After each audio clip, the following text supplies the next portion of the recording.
தனித்திறமையால், தன்னுடைய ஆற்றலால், கடுமையான உழைப்பால் உழைத்து புகழ் பெற்றவன். பல குரலில் பேசுகிற ஆற்றல், நடனமாடுகிற திறன், நடிக்கிற ஆற்றல் எல்லாம் கொண்ட ஒரு அற்புதமான ஒரு கலைஞன் என்னுடைய தம்பி ரோபோ சங்கர் அவர்கள். என் மீது மட்டுமல்ல, எல்லோர் மீதும் பேரன்பு கொண்டு நேசிக்கக்கூடிய ஒரு நல்ல இதயம் கொண்ட மனிதன். இல்லாதாருக்கு உதவ வேண்டும் என்கிற எண்ணம் கொண்ட ஒரு மனிதன்.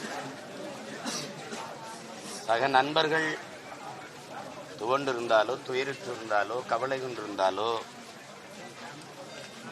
ஓடி ஓடி போய் உதவி செய்யக்கூடிய நல்லிதயம் கொண்ட ஒரு மனிதன்.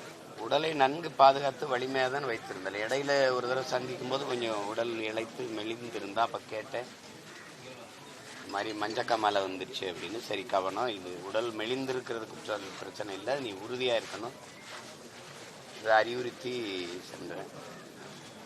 அதுக்கப்புறம் பார்த்து சரியாக தான் இருந்தார். ஆனால் நேற்று இந்த செய்தி கேட்டு நம்ப முடியல, பேரதிர்ச்சியாக இருந்தது. திடீர்னு இந்த மாதிரி தம்பி இறந்துட்டாருங்கிற செய்தி ரொம்ப துயரத்தை தந்துச்சு. எதிர்பார்க்கல, கொஞ்சமே எதிர்பார்க்கல. அவனை மாதிரியே உழைத்து முன்னேற துடிக்கிற ஒவ்வொரு இளைஞருக்கும் அவன் வாழ்க்கை ஒரு படிப்பினையாக இருக்கணும். பாரதி, பட்டுக்கோட்டை, எவ்வளோ பெரிய அறிஞர்கள்லாம் நம்மளோட இளம் வயதிலேயே விட்டு போயிட்டாங்க. அவங்கெல்லாம் இன்னும் கொஞ்ச நாள் இருந்திருந்தால் எவ்வளோ பெரிய படைப்புகள் நமக்கு கிடைச்சிருக்குங்கிற ஏக்கம். இப்போ அந்த மாதிரி உடல் நலம் பேணணுங்கிறத எல்லா பிள்ளைகளும் கொஞ்சம் கவனத்தில் எடுத்துக்கணும். அது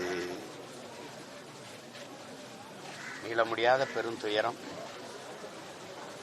என் தம்பி இழந்து வாடுகிற அவருடைய குடும்பத்தினர், குறிப்பாக என் அன்பு பிள்ளைகள், அவருடைய நண்பர்கள், திரையுலக சொந்தங்கள் எல்லோருக்கும் என்னுடைய ஆறுதல். என் அன்பு தம்பி ரோபோ சங்கருக்கு என்னுடைய